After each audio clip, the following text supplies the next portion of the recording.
Yo, what is up? Welcome back to the Burnell Washburn podcast. So happy and grateful that you're joining me today. I am excited to be recording this episode today. I'm doing it a little differently.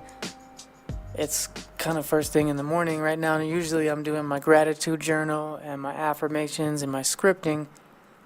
But I just woke up feeling inspired. Like it's almost like I fell asleep with this episode idea in my head, and I woke up and I was like, I just need to record this right now while it's fresh on my dome and fresh in my heart. So huge thank you to everyone who's been spreading the word. Like literally, when you guys screenshot this and you share it on your story, or even better, if you just message me on a DM or a comment and just let me know that you're listening. Let me know some insights or some value that you got from the episodes. And that way I can screenshot it. I can share it out on my social media. And that's what's helping get all these new listeners, because people are seeing, oh, all these people are listening to Burnell's podcast. It must be dope. All these people are showing him love on it. And like that social proof is so key to like selling and marketing anything. And like I might not be selling this podcast because it's free, but we're always selling in the form of like we're always influencing, or we're being influenced in every area of our life. So huge thank you to everyone that's helping me sell this positive message and push this inspiration and empowerment and good vibes out with my voice. So it's really helping. The podcast is just growing. Like the numbers are getting bigger and bigger every single episode.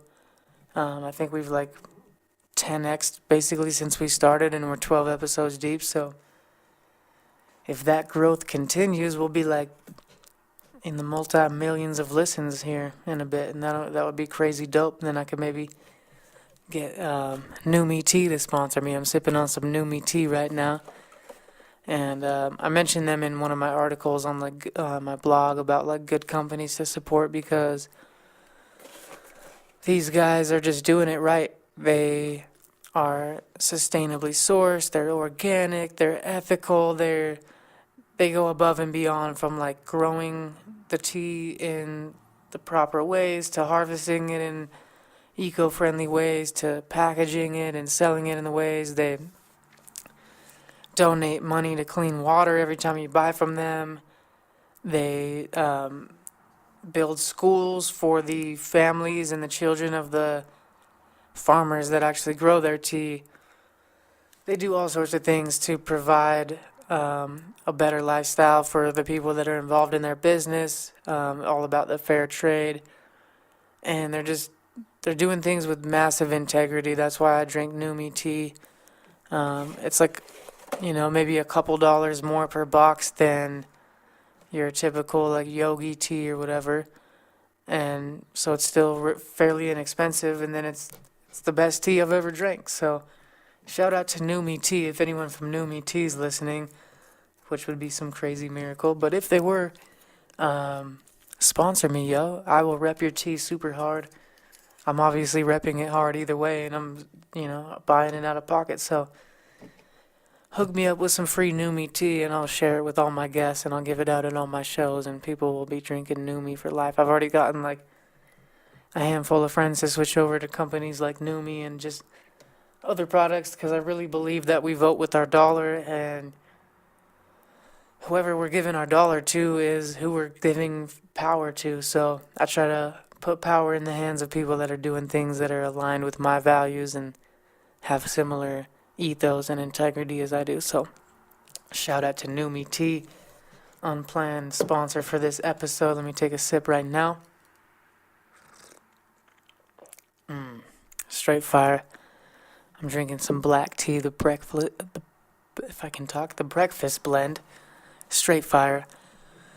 But anyway, the reason I was so inspired to record today's episode, I wasn't even planning on doing one today, but I just felt like, first of all, I felt like the last episode for 15 Minute Friday was like, it was like my least favorite episode so far. And even though there was still a lot of value in that, it was the one about meditation. I realized like I can't really talk. I can't even get close to getting into meditation on 15 minutes.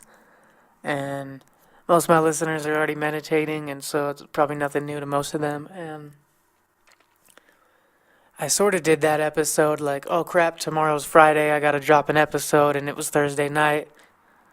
Let me plug in my mic and record an episode, and it wasn't really like oozing through my heart. It was just kind of like, oh, I need to record an episode. Okay, what can I talk about? Meditation. All right, let's go. And although I do think there's a lot of value in that episode, it wasn't fully like just dying to come out of me in that way. So I'm a big fan with all of my content to create from the heart when I'm super inspired, when I feel called to do something, rather than just doing it because I feel like I need to do it.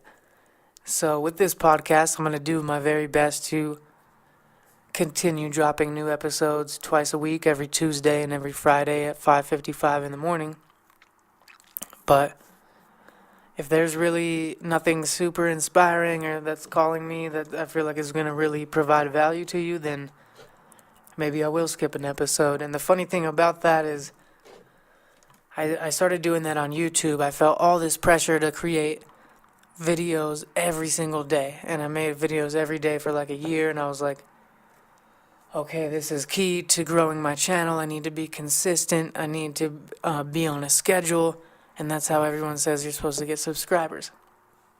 But over time, it started to feel like a chore rather than like a blessing and like something I was excited to do. So I just kind of like stopped doing videos every day, and I went to like only posting stuff when I felt inspired. And I might drop 2 videos one day and then go 3 or 4 days without dropping anything, and then randomly drop something. And the crazy thing about it is I'm getting way more subscribers on YouTube now than I ever have. I'm getting more per day than I used to get per week when I was following these paradigms of trying to fit into the box of how other YouTubers do it.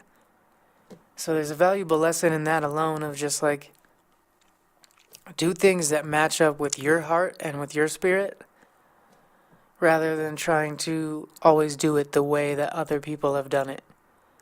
And I'm big on modeling. I'm big on studying people that have already achieved results that you want and figuring out what they did and how they did it, and then kind of mimicking them. That's something I first learned from Tony Robbins, and I mean, it's something we intuitively all know. Like, I intuitively kind of started doing that with skateboarding growing up, and little kids do it with their favorite athletes with posters on their wall and whatever. Like, it's kind of intuitive, but when you take it even more seriously and you really model people's behavior, you can learn a lot, and you can shave like years off of your experience and help you through the learning curve. So I think modeling is important, but then there's a time when you also need to do it your way. You know what I mean? Because not everyone else's way is going to work for you. So, with the podcast and the YouTube, like, yeah, if you could make really inspiring, amazing, straight fire episodes from the heart every single day, then yeah, you probably will win a little bit faster. But doing like inspired, sporadic episodes is probably more effective than trying to just do an episode every day when you're not inspired, or doing it just because that's what other people did and you're thinking that's what's going to make you successful. So I'm always modeling people, but I'm always questioning, like, okay, is this really right for me right now in this part of my life? So I'm learning to do things my own way, and also I'm learning to switch things up a bit. That's one of the points I wanted to make today, is that when you do something different, when you do something that's out of your comfort zone or out of your normal routine, that's when all the magic happens. That's when you build new neural pathways. That's when you tap into the flow state. That's when you come up with new creative ideas and solutions for problems that you're trying to solve. When we just eat the same food every day, we get up at the same time, we get dressed in the same way, we drive on the same street to work, all of these things begin to put our brain more on autopilot. And it kind of like, in a way, shuts down some of the creativity. So what I've found from my studies in neuroscience. If you guys know me, you guys know I'm just obsessed with how the brain works. I'm obsessed with psychology, quantum physics, neuroscience, all of these things that I can't really speak very eloquently on, but it's fascinating. I've read just countless books and listened to God knows how many hours of YouTube videos and podcasts on those subjects. And one thing that's I've really learned over the last year or so is that when we switch things up, it builds these new neural pathways, and people have these breakthrough ideas. So I started trying it, and it's so true. When you literally just walk down a street that you've never walked down before, your brain turns off the autopilot because the mind thinks it knows everything. So you give it some new stimuli to focus on or pay attention to, and it goes, oh shit, I don't know everything. Let me wake up real quick and see what's up. And it turns on all these learning receptors and creativity, and it's really a beautiful thing. So you can access the flow state, which is kind of like where you just feel like you're in beast mode. Creative ideas are just oozing through you. You're strong, you're focused, you don't even need any willpower. You're just like on point on all levels, mind, body, and spirit, on fleek. So you can tap into the flow state just by literally brushing your teeth with your non-dominant hand. Try it. You've brushed your teeth so many times with your right hand if you're right-handed. Try brushing with your left hand and see how hard it is. Your brain's going to light up in different ways because it's going to be like, whoa, I'm not used to this. It's not just like second nature for me.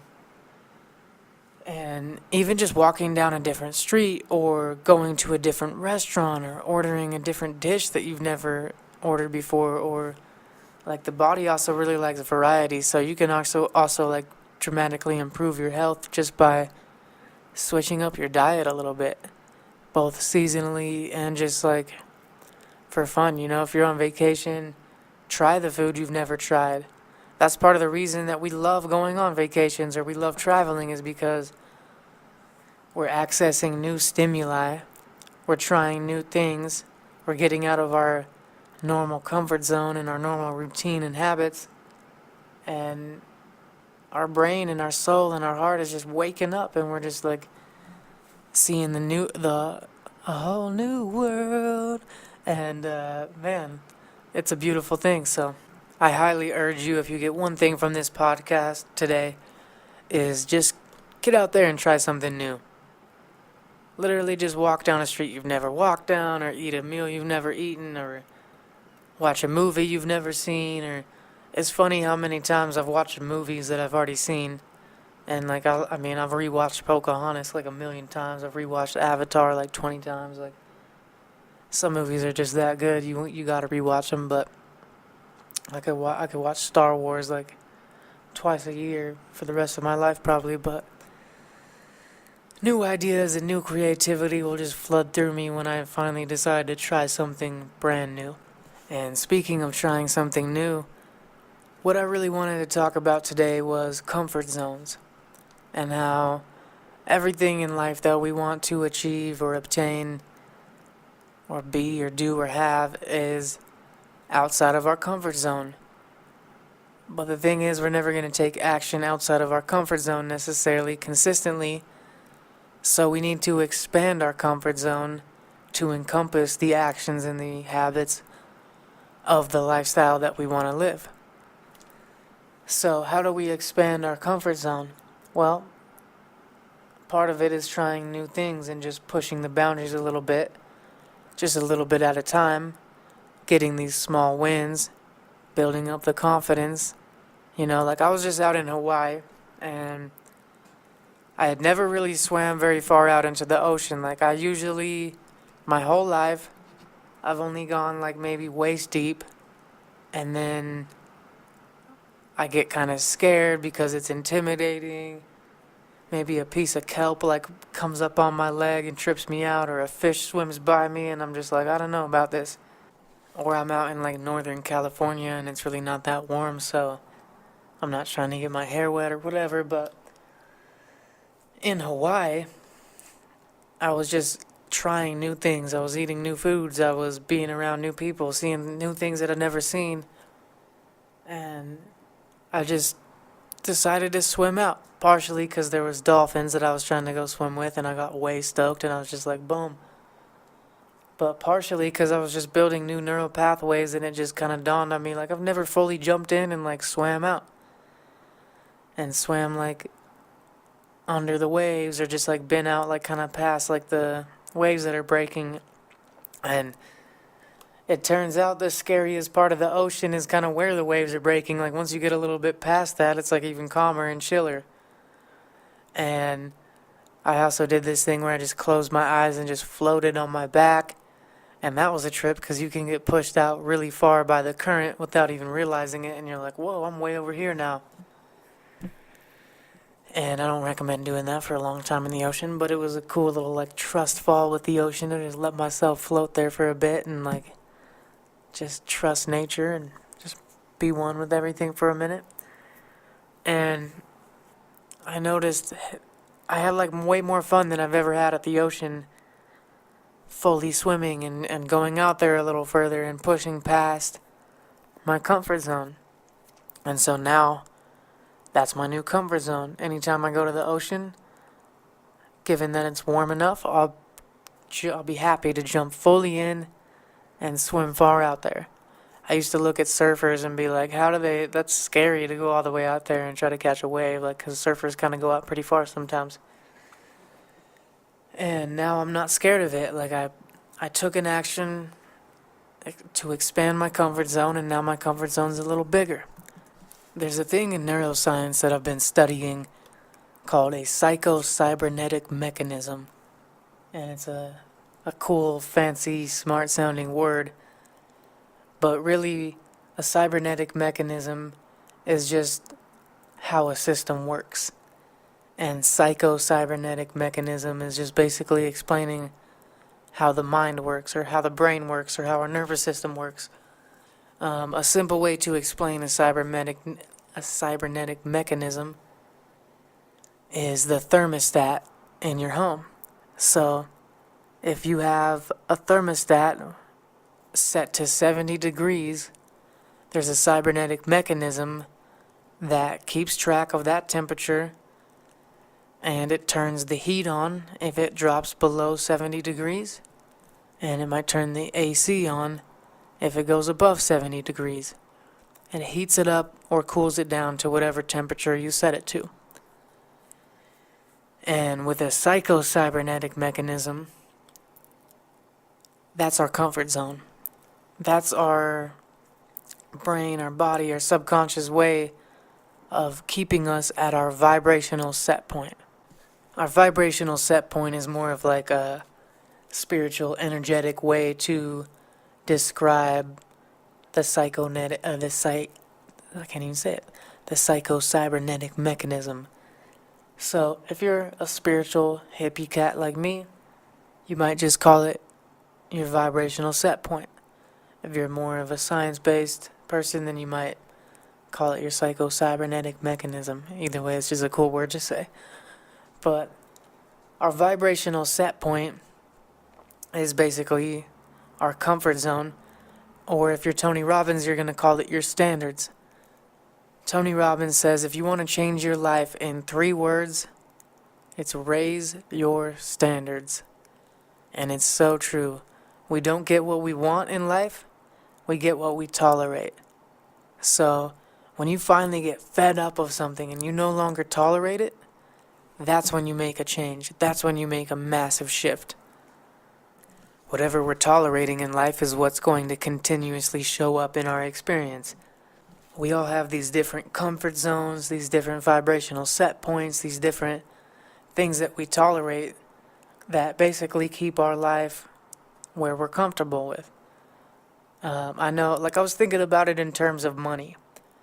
One of my friends has a vibrational set point with her finances that she has to have at least $2,000 in her checking account at all times. If she drops below 2 G's, she starts panicking, she gets way stressed out, her cybernetic mechanism brings her back to her set point of 2Gs. It's her identity. She believes herself to be a person that has 2Gs at least in her account.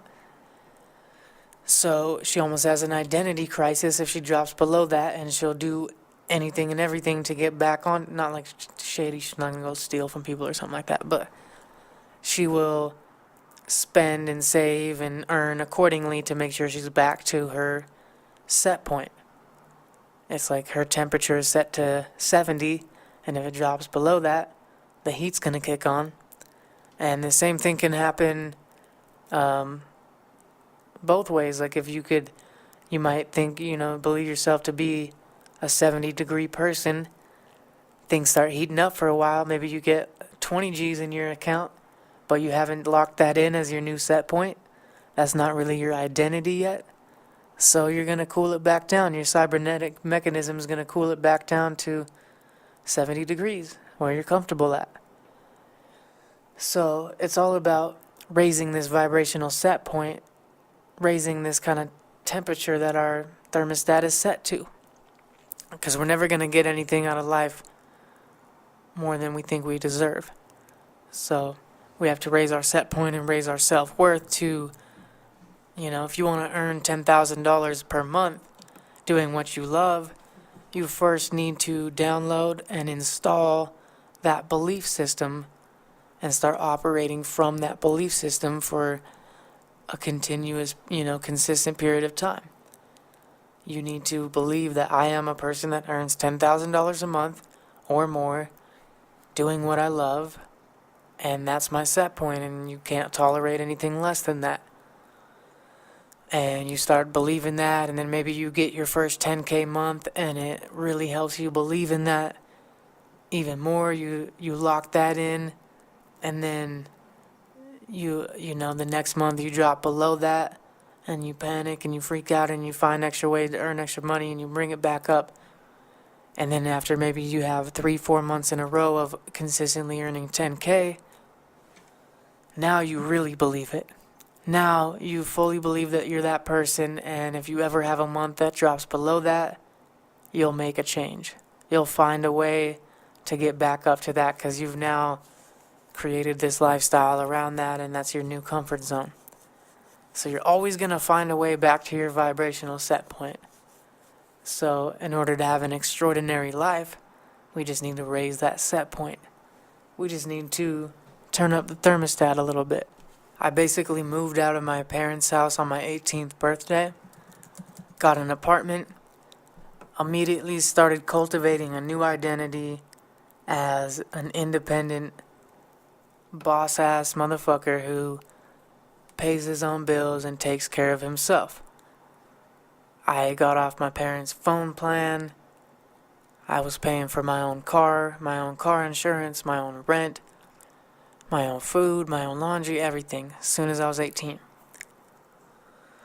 I was paying for some of that stuff even before that, but I cultivated this identity as like a independent person who could take care of himself.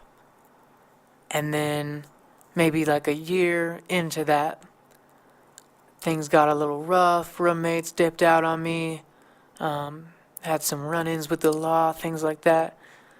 Ended up moving back home with my parents because I just needed to save up some money and find a new place to live. And I literally I was there for like a month or two, and boom, I found a new place to live within like a month. Because it was in my identity as like a self, as like a person that takes care of himself. So living with my parents no longer resonated with my set point, and my cybernetic mechanism found a way to heat my life back up to my comfort zone. Because my new comfort zone was like, I'm free, I get to do what I want. I don't like live on, under someone else's house, under their rules, and I don't need anyone else to take care of me. And boom, I found a new place to live really quickly. Lived there for a couple years, moved back in with my parents for like another month. And, both times I moved back in with my parents, it only lasted like a month because it was like, I wasn't tolerating it anymore. It was out of my set point. I believed that I deserved to have my own place to live, and I found a way to make it happen every time. So that's just one example of how I was able to kind of raise my thermostat. The biggest way to raise your thermostat is to consistently face your fears and take action on the things that scare the shit out of you. If it scares you, if you're resisting it, you need to do it. That's my rule. If I find myself scared to do something, I just force myself to take action on it because I know everything that I want is outside of my comfort zone, and I know that's going to raise my vibrational set point and raise my comfort zone over time, you know. I have new standards for myself, new comfort zones that are so much doper than my old ones. Like, I can't, looking back at my life, I'm just blown away. And it's funny because I'll beat myself up sometimes if I don't have like the highest vibe day, but I'm like, man, look how much progress I've actually made. Because like 8 years ago, I was waking up, maybe chain smoking a couple cigarettes, taking a bong rip, drinking some super sugary coffee milkshake thing, and maybe lounging around, not showering. I was probably waking up at like 2 p.m. or something half the time. Maybe, you know, eating some fast food, gossiping with some homies, and then going out and drinking some booze. And I don't want to, you know, make it sound like I was a piece of shit or my life was just a complete mess, because, like, I was still killing it. I was still touring. I was still playing big shows. I was still chasing my dreams. But that was just kind of like the vibrational set point of, like, all my homies. All the homies were doing that. And, like, I was a little bit better than most of the people I was hanging out with, so I felt good about myself. Flash forward 8 years now, I'm a completely different person. It's been years since I've had fast food. It's been years since I've had candy. It's been years since I had soda. I used to drink like a gallon of soda a day. I don't eat meat. It's been years since I've had meat. I live an awesome lifestyle. I used to not work out. I now work out at least like 5 or 6 days a week. I take massively good care of my health. I meditate every day. I listen to inspiring, uplifting content every day. Using essential oils. I got plants in my house. I got crystals around me. I'm not wearing old ripped up clothes anymore unless it's like the cool kind of ripped up that looks fresh. Keeping my environment clean and tidy. Like, there's so many things that are like my standards now that are so much more elevated than my old standards. My old standards were, hey, I just need to be alive pretty much, and if I got some couch change to buy some McDonald's, then cool. I'm buy like a Coke and some fries at McDonald's, then I'm okay. Over time, I raised my set point, and now it's like, no, I expect myself to have at least $80 a week or more to buy high vibrational, organic, healthy foods from the earth, so that my daughter and I can eat healthy, high quality nutrition and take good care of ourselves. It's my set point. I don't tolerate anything less. If I don't have that, if I go a week where I can't afford to buy groceries like that and buy the healthy organic ones, then there's something wrong. And, you know, buying organic and healthy is actually a better investment, because you might spend, you know, I might spend 25 cents more on an apple, but without all those pesticides and GMOs and bullshit, I'm going to be more productive.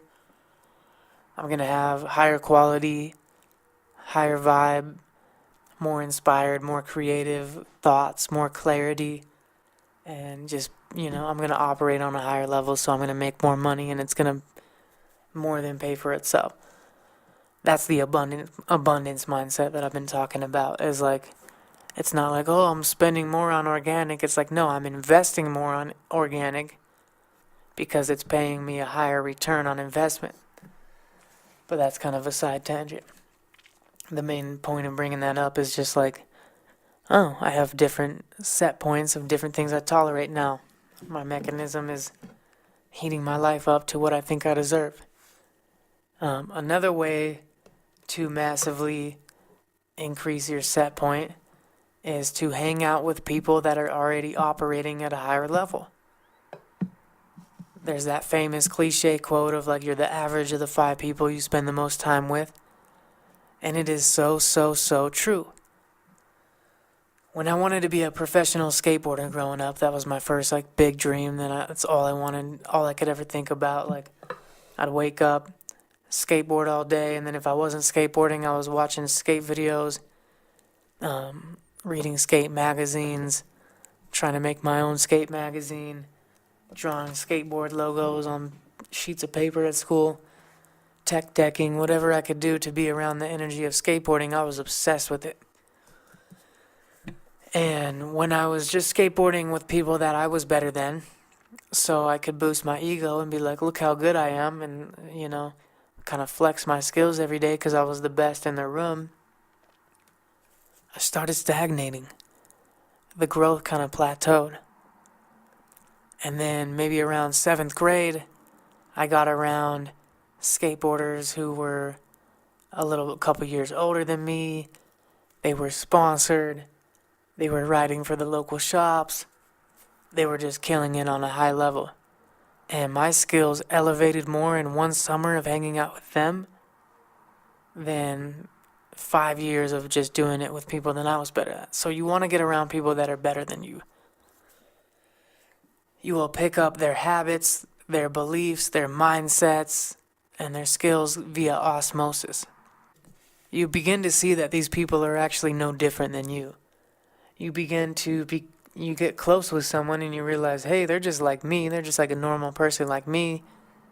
If they can do this, if they can kickflip down a 10 stair and do this handrail or whatever, then like, why couldn't I? What makes them better than me? It's funny when people are at a distance, we think, oh yeah, they're just like more gifted than me. And then when you get around them closely, you're just like, well, fuck that. If they can do that, then I could do that too. It's kind of like brothers or sisters. If your brother or sister does something and they're like similar in your age group, you're like, I can do that too. Like, they got the same genes as me pretty much, and they're maybe even the same genes if they were passed down like material genes. But I'm talking about, you know what I'm talking about. But like, you're like, okay, like, especially me, I'm like, if my little brother can do that, then I sure as hell can. I'm not about to let my little brother like outshine me, and like, that's partially ego and stuff. But now as I'm older, I'm like happy to let him outshine me because we're growing in different areas. But growing up, it was like, if we're jumping on the tramp and like he did a backflip before me, I'd be like, boom, I'd instantly learn how to do a backflip because just wasn't like, it just made it seem, oh, okay, if he's capable of it, then I'm obviously capable of it, and it's just in my mind. So do everything you can to get around people who are operating at the next level that you want to be at. If you're running an online business, maybe you need to start going to seminars, courses, Facebook groups, entrepreneur meetups, and maybe investing and throwing some skin in the game to be around people that are operating at a higher level. You might think, oh, it's expensive to spend $1,000 to go to this conference around, maybe you're trying to be a podcaster and you just dropped $1,000 to go to a podcast summit, but you just got around all these higher level podcasters. You became friends with them. You're now going out to lunch with them. You're now chatting with them online on a regular basis, and you're seeing how they operate, and your vibrational set point is going up through osmosis. You're now thinking, well, shit, my friends have 100,000 listens per episode. I need to get up to that level. They're doing it like this, this, and this. I'm going to model some of their behavior, and you're going to do it in your own way, but you're going to see what's working for them, and you're going to try it, and you're going to start to believe that you deserve more. Okay, so-and-so's making, 20 racks a month off his podcast, and I'm not making shit, but like, He's not any smarter than me. Okay, I could deserve that too. I'm going to do that too. He's just got a little bit more experience in this. Okay, I'm going to learn from him and do it. Throw some skin in the game. Find some people that are killing it at a higher level and do everything you can to be around them. Maybe you need to work for free for them. That's why internships are so powerful. That's why, that's why I flew halfway across the country to go do merchandise for Macklemore. You know what I mean? Like, I remember it was between paying my rent or buying a plane ticket to Minneapolis. And I just bought the plane ticket because I knew getting around people that were killing it at a higher level, because my dream was to perform Soundset someday. My dream was to be going on big tours. My dream was to be making an amazing living off my music and have like this awesome fan base where I'm loved and appreciated for doing what I love and just uplifting and inspiring and empowering people through my music at the highest level possible. And I already was doing that. Obviously, that's why I got to meet Macklemore in the first place, but I took lots of risks and lots of opportunities to be around people that were doing it at a higher level. And it paid off big time, big time. I literally, going back in time, I would have reinvested in all the things I invested into times 10. I would have been to even more festivals and conferences. I would have offered to do merch for more people. Knowing what I know now, I would have just developed some amazing skills that I knew my idols were in need of, such as graphic design, photography, videography, marketing, whatever. And I would have pitched myself as someone who could provide these skills for them. I would have gone up to every single artist that I ever opened for and said, hey, I'm a professional at running email lists. I'll run your email list. I'll come to all your shows and do your email list. I would have got coffee for them. I would have do the most like grunt work, anything, because getting around them helps me absorb their mindset and their beliefs, and it just raises my set point, and then also provides like, it just kind of puts me on the same playing field as them through like other people's perceptions of me. People see me hanging out with Macklemore or, you name it, fill in the blank, big artist, and they're like, oh, Burnell's on that high level too. Or Burnell's killing it, I'm going to follow Burnell, and it just kind of raises my influence being around them. So it's funny to see like the different comfort zones and the different like here I am getting just hyped as fuck if I make $100 for a show, and then hanging out with people that are making $10,000 a show or more and seeing how they think and how they operate. It helped me raise my set point. I remember like the first time I ever had an opportunity to do something like this was I was opening for all these big names locally. And I started to do these little mini tours that were DIY tours where I would network online and reach out through friends of friends, and I would put in a lot of work to try and get myself shows places. And I provided a lot of value for people in my city, so I leveraged my fan base and my network here in Salt Lake City, where I live, as like my ticket to see the rest of the world. I realized all these people that I look up to, they might not need my help in their city, but they kind of do need my help in Salt Lake City. If they want a really poppin' show, I'm fully tapped in to the underground hip-hop audience. That's my people, that's my tribe, and I can bring them together. I can unite them. Put me on a bill, and there's going to be 200 more people at your show. So I started leveraging my audience as a way to network with people that I wanted to be around and looked up to. I remember when I was opening up for Murs from Living Legends for the first time, I think I sold like 200 tickets, and Murs was just so stoked. He was like, he watched a lot of people left after my set, or they at least went outside to go mingle with me. And he took notice, and he came up to me after the show, and he was like, I was like, thank you so much for letting me open for you. And he's like, bro, are you kidding me? I should be thanking you, dog. Like, I saw who all these people were here for. I saw you sold all these tickets, and he has a big fan base too, but he realized in this particular market, I was a beneficial person to have around.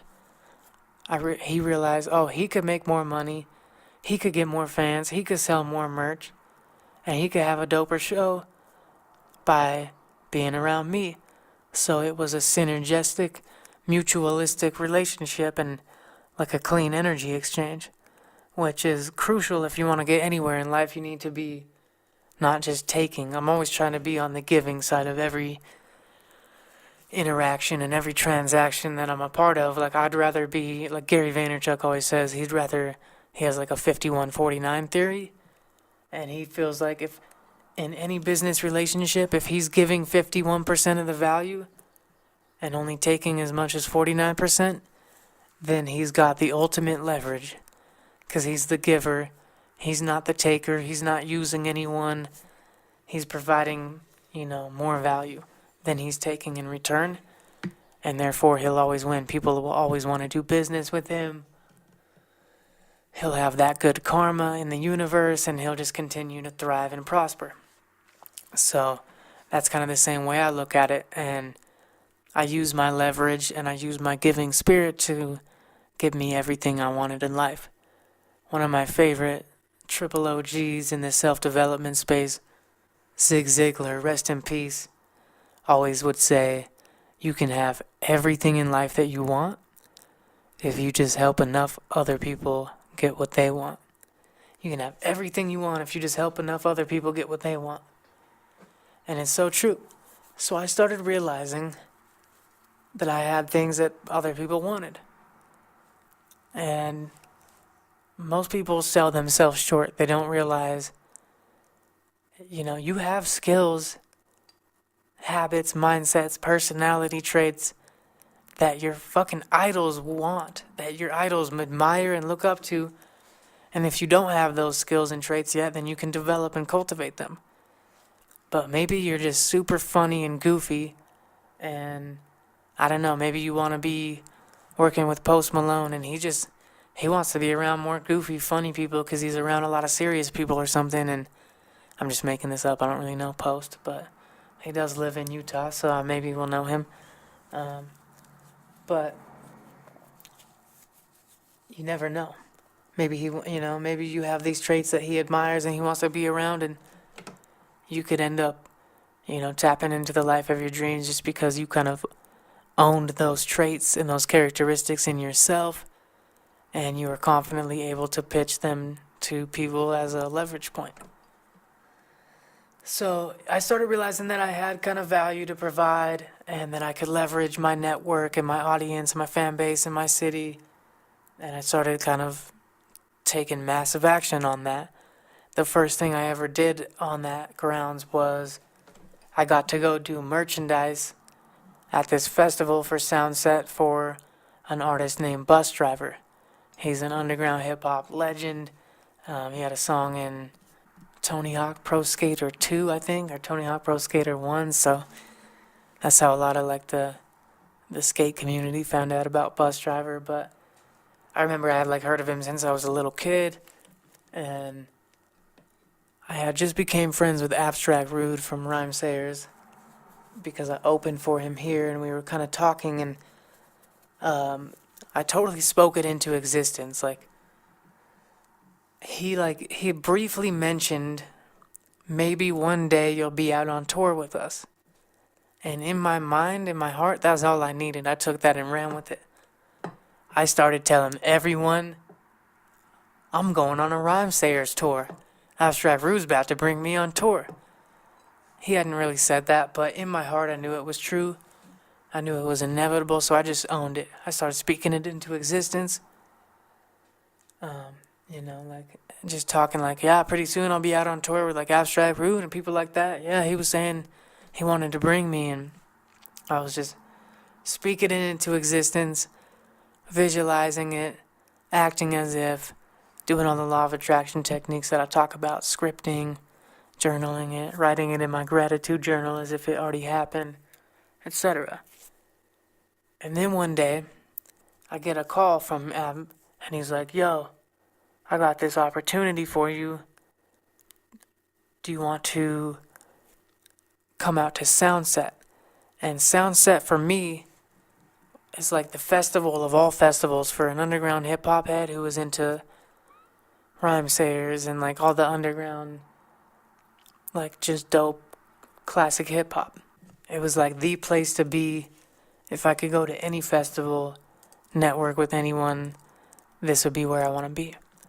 But I didn't have the money for it. I didn't have a way to get out there. I'd never really left Utah a whole lot. Maybe like my small little DIY tours. But I'd never been to the Midwest, never been to Minnesota.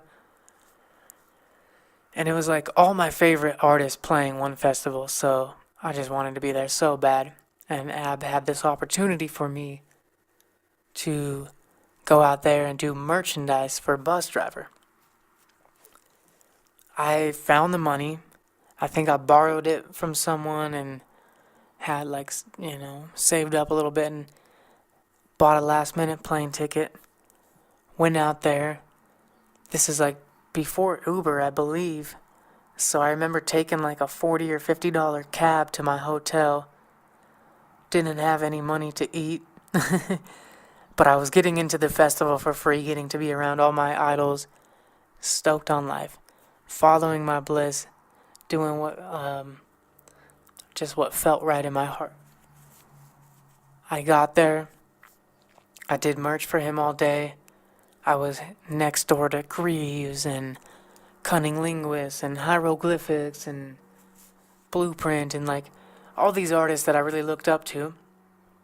And I was able to kind of mingle with them and, I got to meet Ant and Slug from Atmosphere for my first time and, just big milestones in my career of just kind of networking and feeling like I'm in the mix. And some other artists kind of giving me a little bit more credibility or looking at me a little differently because I wasn't just there as a fan. I was there with a VIP badge, running merchandise, selling merch to fans, And then Bus Driver let me give out my demos at his booth, so I started making fans there. And then flash forward like a year later, that whole experience was just amazing, life-changing. Like, I just felt like, oh my God, I could cry. I forgot how amazing it was. But like, looking back, smoking a blunt with Abstract Rude around all of my, who was someone I massively looked up to. Like, mind you, like, Abstract Rude, someone that I saw him perform with Atmosphere in Salt Lake City. And I was just a fan in the crowd. Just in awe, loving the music. And I remember telling my friends as we left that concert, someday I'll meet that guy. Someday I'll be performing up there with them. And sure enough, it all came true. But it was just kind of like a surreal experience to be at this festival with them, smoking a blunt during the sunset, watching my favorite artists. I'm not just a fan anymore. Like, I'm in the mix now. This is crazy. I'm living the dream. Holy shit. My biggest dreams came true just by following my heart and then kind of being smart and leveraging what I had built on my own. And flash forward a year later, I am performing with Macklemore, which is a whole nother crazy story that I'll tell you on another podcast because that's a magic story that involves me going to try and see him in Boise, driving 6 hours to go see his concert, not being able to get let in, driving back home, sad, messaging him, Macklemore, on MySpace, not expecting him to respond, getting him to respond and say, hey, maybe something good will come from this someday. And then flash forward a year later, I'm performing with him and Blueprint in Salt Lake City. And we have a sold-out show. And it's just crazy. I get to go talk to him after the show. I kind of briefly remind him of like, yeah, remember I messaged you on MySpace like a year ago. I tried to come see you in Boise and it didn't work out, but you were super nice about it. You told me that the universe kind of works in mysterious ways and that maybe something really good will come from this if I let it. Because he genuinely felt bad, like, oh damn, one of my fans just drove 6 hours because it said on his MySpace page, and we called the venue and it said it was all ages. We get there and it was 21 plus, and that's why they wouldn't let us in. So long story short, he was like, something good will come from this if you let it. Appreciate you trying to support. Either way, stay up. And then a year later, I'm telling him that story in person, and he's like, oh man, that's so crazy. Here you are. Something good came from it. Fuck yeah. Not only did I get to see him perform, now I got to perform with him. And have a sold out show. And this was like right as he was starting to just blow up too. So he was like on the rise. I think Zach Quillen from the agency group had just started managing him, who had like basically been responsible for blowing up a lot of other artists. And I was starting to kind of rub shoulders with Zach Quillen, and Zach Quillen was throwing out little things like, hey, maybe I'll manage you someday, which was like, what? You know what I mean? That was crazy. That's like if you want to be in the NBA and LeBron's like, hey, maybe you'll be playing on my team someday. You're like, what? So I'm talking with him after this show, and I'm just kind of like, what do you got going on next? And he's like, oh, we got this show and that show, and then we're going out to Soundset. And he was stoked because he was like headlining on one of the stages at Soundset, which was like a dream come true for him. And I was like, oh, nice. I'll probably be going out there, yeah. And he's like, oh, you will? You performing out there? And I was like, nah, I'll probably just be doing merch for someone. And he's like, me? He like points to himself. He's like, me? And I was like, oh, well, shit, man. If you don't have anyone doing your merch, I would love to come out there and do that for you, I went out there last year for my first time, and I did merch for Bus Driver and for Abstract Rude, and it was like the dopest festival I've ever been to, and I definitely want to be out there again this year. And he's like, well, hey, man, I'll throw you on my VIP list if you want to come out there and do merch for me. And I was like, done, dude, let me grab your number, let's do it. So I get his number. A few days later, I text him like, hey, man, if you're serious about having me come do merch, I'll buy a plane ticket right now and I'll come out there. So again, I invested, like I mentioned earlier in the episode, I invested what should have been my rent money in this opportunity to go do merchandise. And long story short, I got to hang out with him all day and his girlfriend, and which is now his wife, Trisha, an amazing woman. And I got to rub shoulders with all these idols that I looked up to. And he let me give out my White Dove EP, which was like the album that I had out at the time. He let me give that out at his merch booth to all of his fans. So anytime someone came through and checked out his merch or bought his merch, I would give them a copy of the White Dove and tell them to check me out and add me online. Probably gave out like 100 or 200 copies, which was also another substantial investment. There's a common theme here. I'm constantly investing in myself, including this podcast and this laptop and this microphone that I'm recording on. Like, if you believe in what you want to do in this world, like, throw some skin in the game and just go for it. You'll find a way. If you really want it, you'll find a way to make it work. If you don't, you'll find an excuse. So I always find a way to make it work.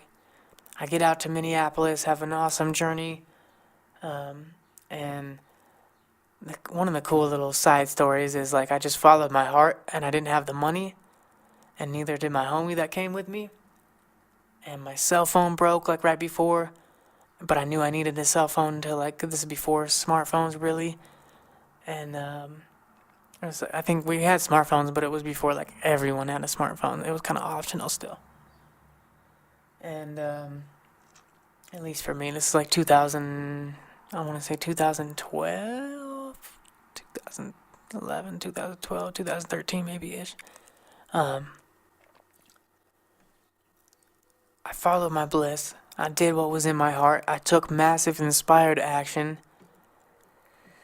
Didn't know how I would make it work, but I just trusted in the universe. And then we go to walk into the festival, and we walk around the wrong entrance, and they tell us we have to walk all the way around the park, which was going to be like a 40-minute walk.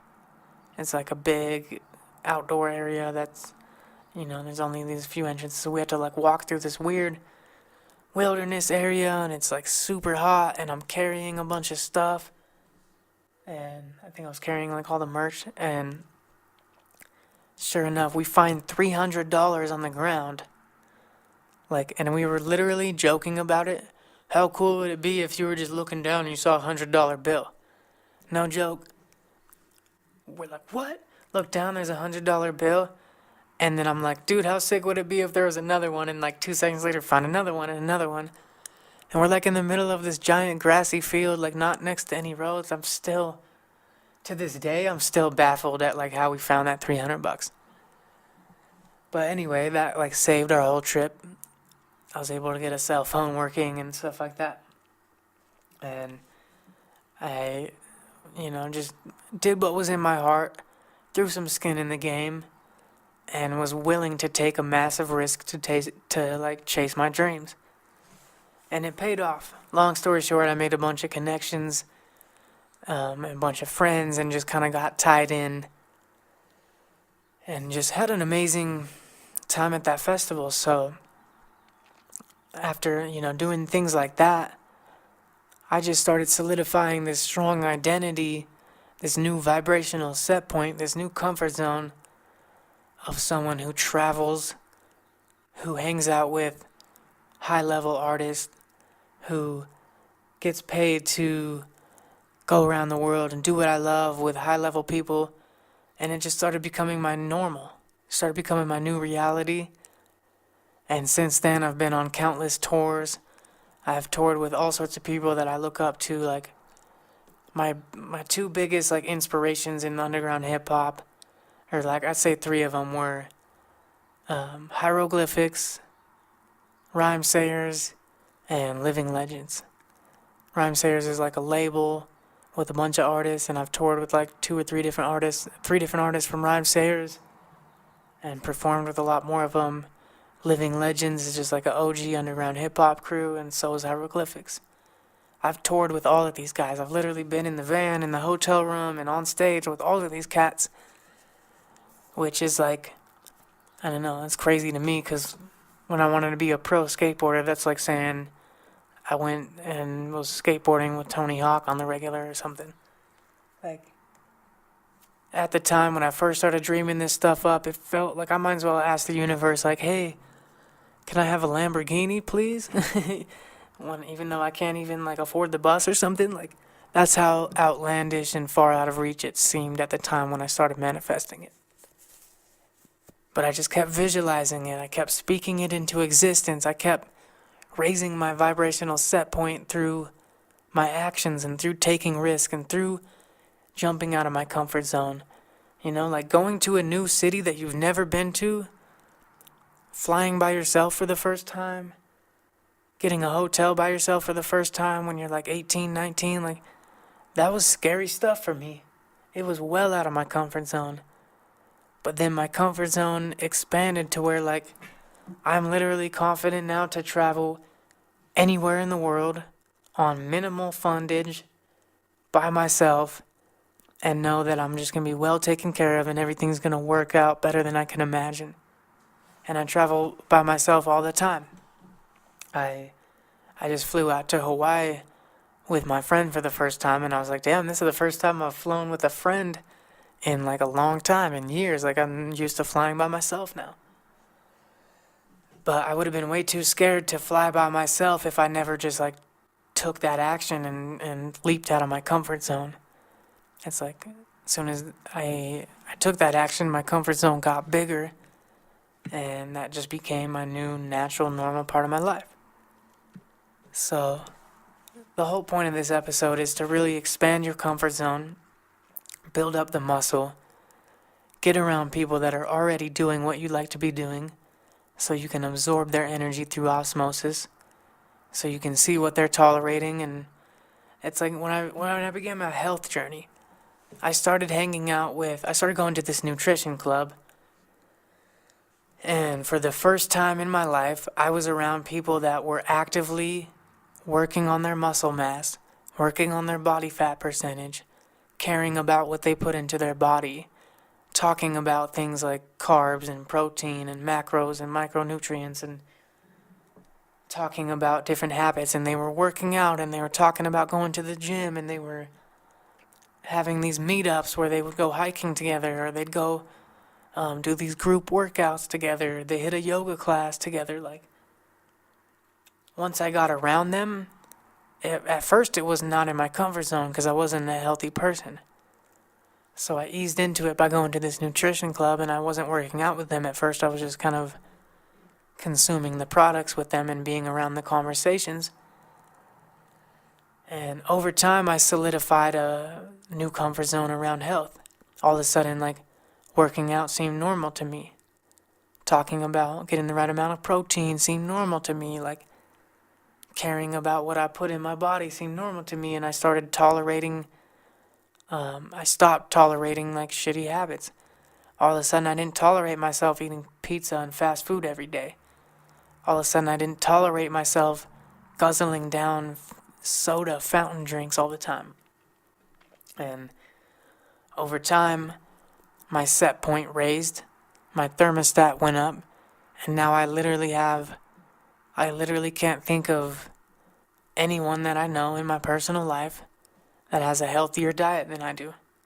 I know some friends that are fairly close, because I do hang out with some healthy people, but like, I would have never thought this 8 years ago, when I was just smoking a pack of cigarettes a day and drinking like super sugary coffee and soda and eating McDonald's and pizza at 4 a.m. and just not even considering my health and downing a whole box of goldfish and Swedish fish while watching a movie. Like, I just can't even imagine myself doing anything remotely close to that now.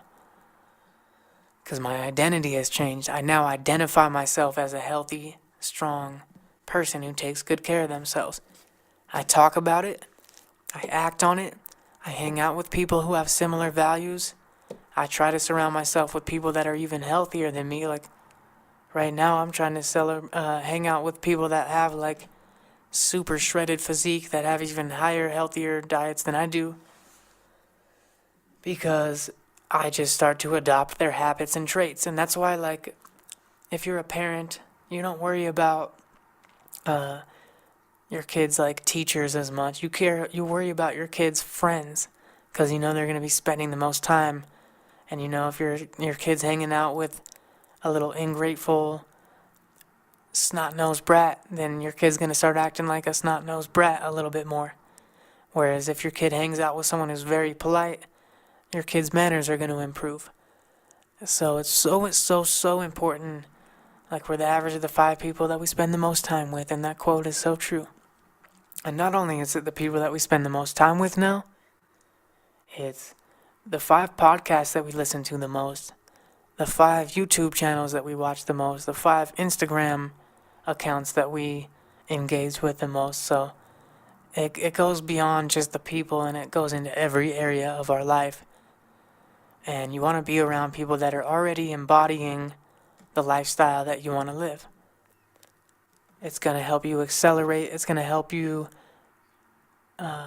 just raise that comfort zone. You're going to stop tolerating less than that. You're going to learn actual strategies and tactics and techniques to get to the desired result. And you're just going to see what life is like on that kind of a level, and you're going to want to live like that. So, like I said, when I started my health journey, my health dramatically improved when I just got around other people that were serious about taking care of their health. I started listening to healthy podcasts.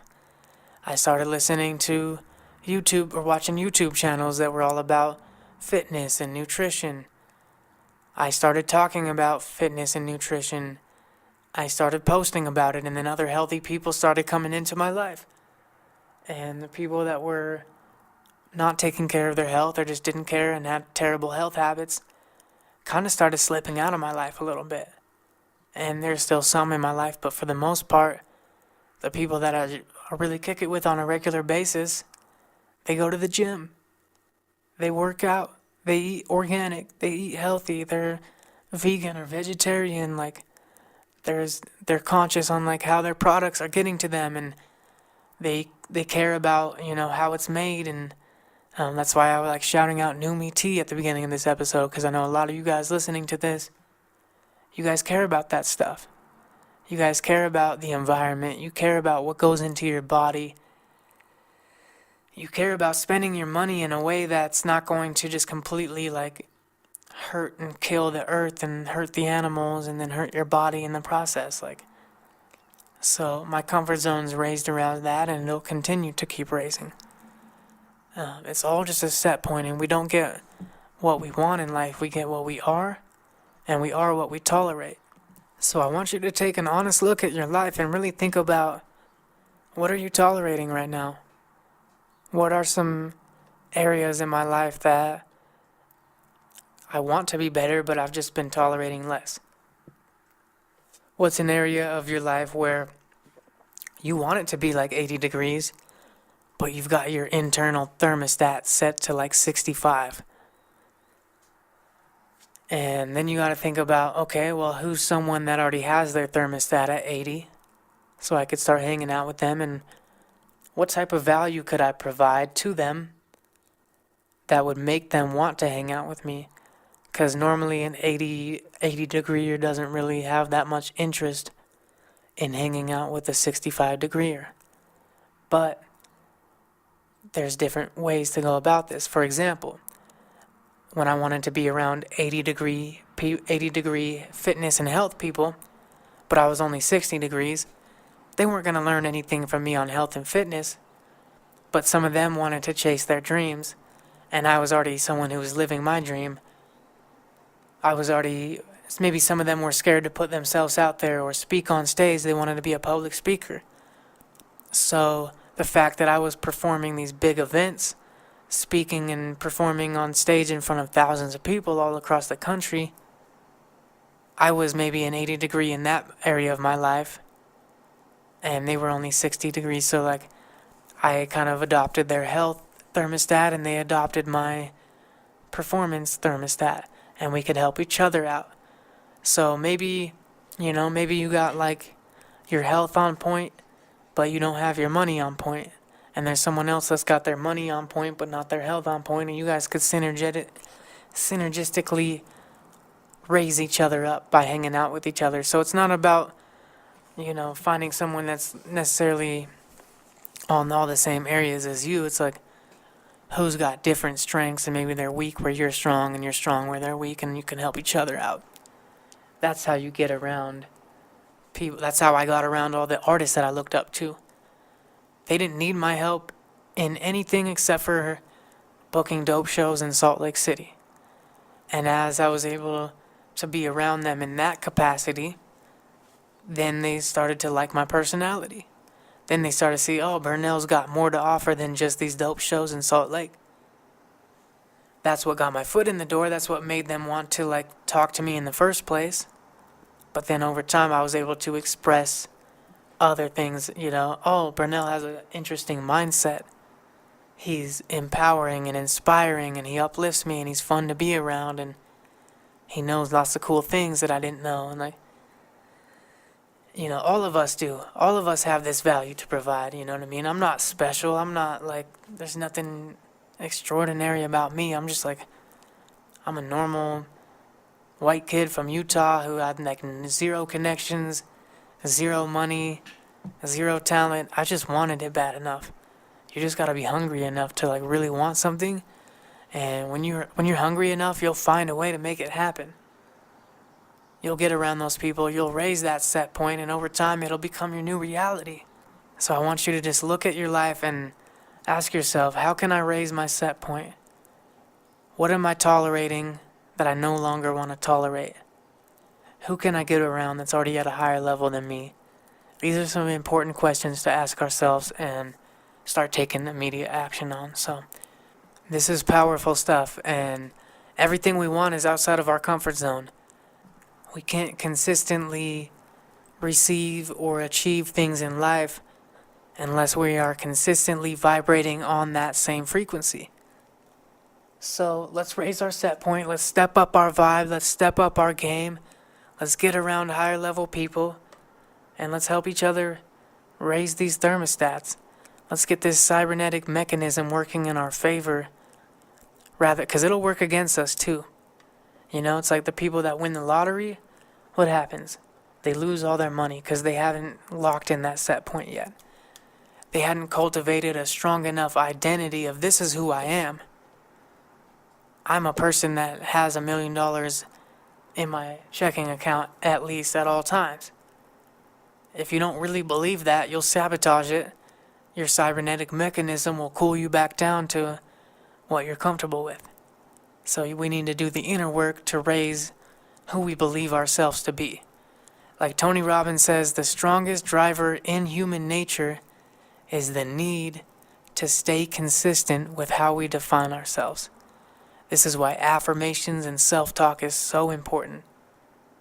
When you write an affirmation every single day, and then you back it up with action, and then you back it up with another affirmation, and then you believe it even stronger, and then you take action again the next day, and that belief gets stronger and stronger, and over time that consistency builds a new identity, where you start to believe yourself as a healthy person. When I first started saying the affirmation that like, I am healthy, happy, and strong, it wasn't really real. I didn't fully believe that. But it was easy to say that, go do a workout, and then listen to some healthy content online, and then the next day I'd write that affirmation again, and it would feel more true the next day. Hey, I just worked out, I crushed a workout, I ate healthy, and I chose the water instead of the soda, and then I listened to that podcast about fitness and nutrition. Okay, I actually am healthy, happy, and strong. And then you write that again and it solidifies it. And then the next day you take consistent action on it again. And then you believe it even more and your brain's like, yep, I told you I was healthy, happy, and strong. I told you I was a stud. I'm a badass. All right, let's do this. And over time, you couple the affirmation with the action and they feed each other. You tell yourself you're something, you act in accordance with what you're telling yourself, and then you tell yourself that again, you act again, and boom, boom, boom, you back and forth, and you keep strengthening it. It's a muscle. You don't just start like some money affirmations and expect them to change your finances overnight. Over time, you know, like I started saying, money loves to be around me and multiply. It sounded like such a joke for the first 6 months of writing that. But after a few times of money actually being around me and multiplying, because I received money, kept it around me, used it in ways that generated more money, I started to say, hey, that affirmation's true.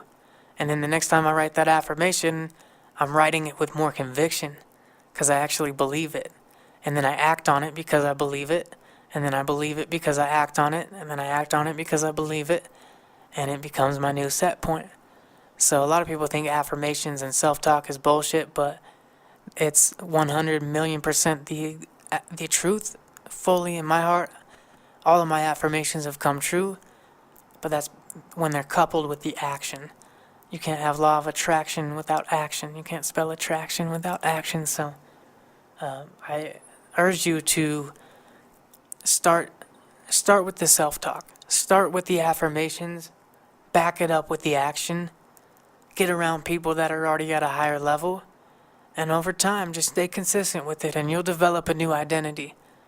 And when you fully believe yourself to be a certain way, you won't be able to act any differently. You would have to put a gun to my head to force me to eat McDonald's. It would have to be like, I'm going to blast your brains out right now unless you eat this. That's the only way. Or drink soda. Or you can't, and which is crazy because 5 years ago, 6 years ago, I was so addicted to soda, I was just filling up those giant fountain drinks at the gas station every day. If I didn't have money for it, I'd find a way to scrape up couch change for it. It was ridiculous. And now you'd have to literally put a gun to my head to get me to try a sip of soda. It sounds so nasty and just, it does not align with my values. It does not align with who I believe I am. I believe myself to be a healthy person, and a healthy person just doesn't drink cornstarch, corn syrup, sugar water that's gonna cause cancer and kill me. And I'm not saying I have like perfect habits. I still have my areas that I'm trying to work on. But I've just developed an identity around certain areas like that where I couldn't bring myself to act anything different than who I believe myself to be. You know? If my health falls off a little bit, if I even have like a day or two where I slip off a tiny bit, my cybernetic mechanism brings me right back to my set point because I believe myself to be a healthy person. I'm telling everyone in the world, online, on my podcast, on my YouTube channel, I'm speaking it into existence. I'm writing it in my affirmations every day, talking about how healthy I am. So I just can't bring myself to act any different. And once you believe yourself to be a certain way, that will be your reality. Your cybernetic mechanism, the psycho-cybernetic mechanism, will keep you on point, and it won't even require any willpower or discipline after a while. Like, discipline is what it takes to like build the identity, and then the identity locks it in. Once you believe yourself to be that certain way, you will show up that way almost effortlessly. So, I hope you got a lot of value from this episode. I know these concepts have absolutely changed my life, and it's something it's going to take a while to work on some of these things. It's not just overnight, but it's super worth it. Raise your standards, improve your entire life. I love you guys. Thank you so much for listening. It means the world to me that you're investing this time. Like, I have a lot of respect for anyone that's going to sit here and listen to this kind of content for over an hour of your life, because you can never get your time back. You can always make more money, but you can't get your time back. So the fact that you just invested over an hour in listening to this shows me that you're serious about improving your life, and I admire that you're a kindred spirit. I respect that because I'm on the same wavelength.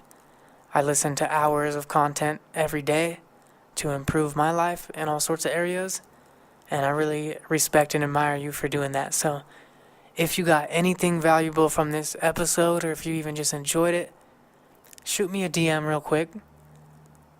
Take a screenshot of this if you want and share it on your story, or just send me a quick message. My favorite is when people send me a message and they're like, "Yo, bro, I was just listening to your podcast about blah, blah, blah, cybernetic mechanisms, and I'm going to start working out tomorrow and doing these affirmations tomorrow," or whatever, or I got really inspired by that story. Whatever you took from it, share that with me so I can share that with my audience. And like I said, that social proof helps this thing grow so much. It's crucial to marketing anything. When I started doing this and sharing all your guys' feedback, the listenership went up like crazy. Like, I shared like 6 or 7 screenshots of people that messaged me saying that they're liking that podcast. And boom, the next episode was a record-breaking episode because so many people went and checked it out because their friends were like, "Oh, okay, I'll check this out," or, "Oh, damn, it seems like Burnell's killing it with this podcast thing. I should probably check it out." Because they've heard me talk about it. They see, "Oh, yeah, Burnell has a podcast now." But it doesn't really, like, lock it in for them to go check it out until they know that other people are getting value from it. And if other people share the specific ways that they're getting value from it, that kind of makes them that much more likely to go check it out. So I really appreciate that. My number one goal and mission in life is to use my spirit, to use my words, my heart, my love, my mindset to uplift, inspire, empower, and help people live a happier, more fulfilled, amazing lifestyle that they're just stoked on. There's so much pain and suffering in the world. I've experienced a lot of it myself. I see people experiencing it every day, and nothing lights me up more than just helping people make it through the hard times and step their life up to a whole new level. When something I say can help someone have a higher quality of life, or pull them out of a funk when they're having an off day, That's what the fuck is up. That's what makes my heart smile. That's what makes my whole entire spirit soar. Like, I just love it. So, huge thank you. Please help me spread the word, and we're going to keep growing this empowered community, this tribe of awesome kindred spirits, light workers, star seeds, entrepreneurs, creative online business owners, artists, athletes, and just badass people in general. So, thank you for listening. I love you so much. I hope you have an incredible rest of your day, and I hope you'll join me on Instagram in the meantime. Instagram and YouTube, I'm spreading good vibes there like pretty much every day. So until the next episode, come say what up on Instagram or YouTube. I'll throw the links to both of those in the show notes, and I'll see you on the next episode. I love you guys. Bless.